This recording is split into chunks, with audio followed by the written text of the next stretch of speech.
Guys, I have not set a foot out of my apartment for 3 weeks. I'm tired. And also, my latest COVID test got back, and for some reason I'm still positive, so that means I have 7 more days at least of quarantine, so I don't know, man. Wish me luck.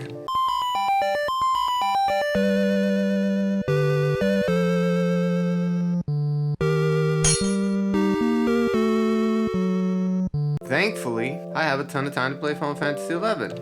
I was thinking about making a few videos about the game and all the add-ons that I'm using and how cool it is and how much they make the game better. Well, in light of recent events, due to the fact that they just banned Ejin, our buddy Ejin, not really like my buddy, barely know him and stuff, but I think we're pretty cool and I'm a big fan of his.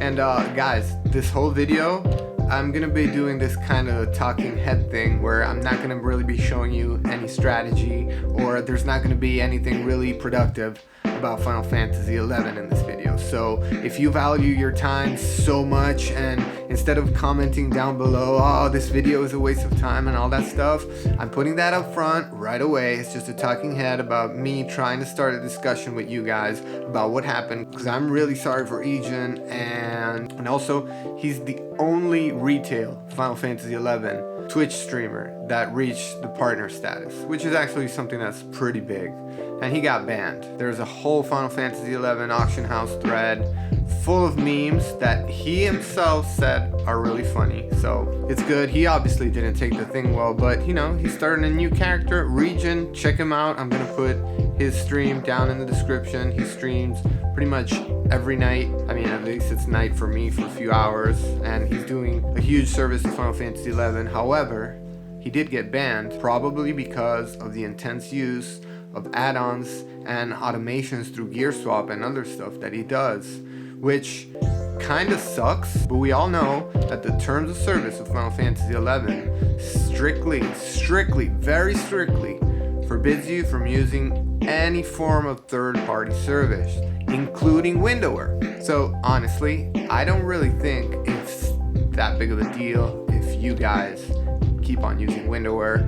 And I mean, I think you can even keep on using UI intensive add-ons like Equip Viewer or the Timers plugin, you know, stuff like this, the mini map that you can get on games. Some of these add-ons are really cool, really make the game a lot better and more enjoyable. But let's be real, if you want to stream, if you want to make videos like I do, it's time to think, you know, about going full vanilla. Honestly, I'm good with that, because in the last few years, the game has developed in a certain way that allows you to pretty much do everything with the standard retail vanilla version. The only thing that maybe I would still add in are some of the very nice HD DAT mods, which of course you're not technically allowed to use. I don't think A, they're gonna be that noticeable, B, they're gonna be that much of an issue, even if you want to stream. If you're not streaming, honestly, I definitely recommend, because they make the game look a lot cleaner and a lot nicer. And for an 18-year-old game like Final Fantasy XI is, we really need that. Anyway, going back to Ejin, I'm really bummed about it. There's a lot of speculation on what it could have been. He's been very open. He has videos about his tutorials on how to multi-box and automate everything through gear swap and other add-ons, which are, yeah, they're questionable. Their use is very questionable.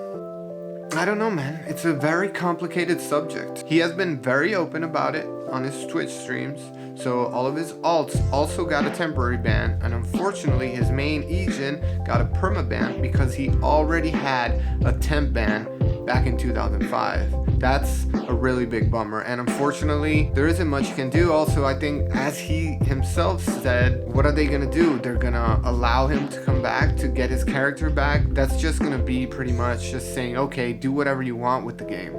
Unfortunately, Ejin had to take a really big hit, and Square Enix kinda, you know, made a whole lesson about this thing. A few months ago, they took away the whole fast way of making money, converting Unity accolades and Sparks of Eminence into items. Since they put a cap to this trading for making money, a lot of the bots have gone away. Of course, RMT, which is, you know, real money something, I don't remember, are still gonna be coming back, and you can buy a ton of Jill online, and there's a lot of websites where you can do that stuff, and Jill is so cheap right now that I'm sure there's a ton of Jill buying going on. And that whole Unity Accolade and Sparks of Eminence nerf, it really destroyed the economy. I don't know on Azura or other servers, but on Ragnarok, nothing is selling and everything is dropping in price big time. That's a hit that's gonna take a while, maybe even like a year or something like that to get back from. Anyway, going back to Ejin, he was very transparent about it. You know, he did a couple of Twitch streams that were entirely on looking at the Final Fantasy Auction House forum and talking about it and answering, you know, people. And you gotta consider that Ejin has been grinding with this Twitch stuff. He's been doing it for I think over a year now, and he has an average of 150 people viewing his videos every single night, which is amazing for Final Fantasy XI. The one good thing about this is that it's bringing a lot of attention to him, and probably potentially even more people are going to start watching his videos. And even those naysayers that hated on him for using all those add-ons and potentially cheating and whatever, he's going to be going vanilla with no add-ons and no nothing. So there's not much you can say anymore, guys. I hope he makes his character really good again. Of course, if he needs any help, we're on the same server, so we're all available to help and do stuff together and have fun. By the way, if you're watching this, Ejin, let me know. And guys, this was a little bit of a different video where I just wanted to, you know, speak my mind a little bit, do this talking head thing. Let me know if you enjoyed it by, you know, liking it. If you're not already, subscribe to the channel. I would like to start making a little bit more content like this that's not really Final Fantasy XI strategy oriented. It's a little bit more of a talking thing and a discussion that we can start in the comments. I'm going to be answering all of you guys. Subscribe and I'll do all that YouTube yada yada blah blah thing. And okay guys, so just like in all the past few videos, I'm going to read some of the comments. So if you want to be featured in future videos, leave a comment here down below and potentially I'm gonna read it in the next video, okay? So Aaron the Ace says in the Tumult Curator video, he says, keep giving detailed job buffs roles. It's missing from everyone else. Well, thank you. I think there's some people like Next Games and of course Ejin and Ruamoko, and there's a ton of other guys that are giving really detailed strat. And I'll be 100% honest, I want this to be clear for every video. I never think that my strat is the best. I don't consider myself a super Final Fantasy XI player. I actually consider myself a very average player, nothing special. I play with a controller. So, I mean, I'm sure a ton of you guys are going to be like, oh my god, the keyboard is so much better. Yeah, it probably is. I agree. But it's a video game. I want to play to have fun. I'm not obsessed with, you know, being the best and whatever. So, my strategies are just for all of us normal players, okay? I just want to try and be helpful and interact with you guys and have fun doing these videos, which I'm actually having a lot of fun doing. And the feedback has always been super positive. So, cool. Let's keep it up. Thank you, guys. John Smith, still on the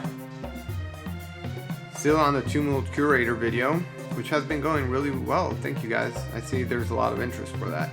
I've seen a few vids now, and for the most part, you just stand there. Even if that's the strategy. Super tank, it's boring. You are super cute though.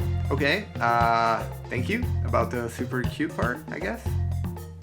I mean, I'm 35 and I'm a ugly dude, so I'm a nerd, so I don't really know cute. I mean, yeah, I agree. The super tanking strategy is extremely boring, and we've actually done a few runs of Tumult again on Paladin, and on Paladin I literally just pop the mob and just stand there. I think tanking could be tanking and being a white mage are probably the two most, let's call them, stressful jobs. And they're the two most important. But if you're super tanking, you just pop and stay there. Yeah, well, okay guys. That's it for the comments for today. Thank you so much. And this is Gabe out. I'll be seeing you soon. Let me do that YouTuber thing where you go with your hand and go like, yep! Did it work? No. No, it didn't work. I can do it much better. I'll be seeing you guys. Bye!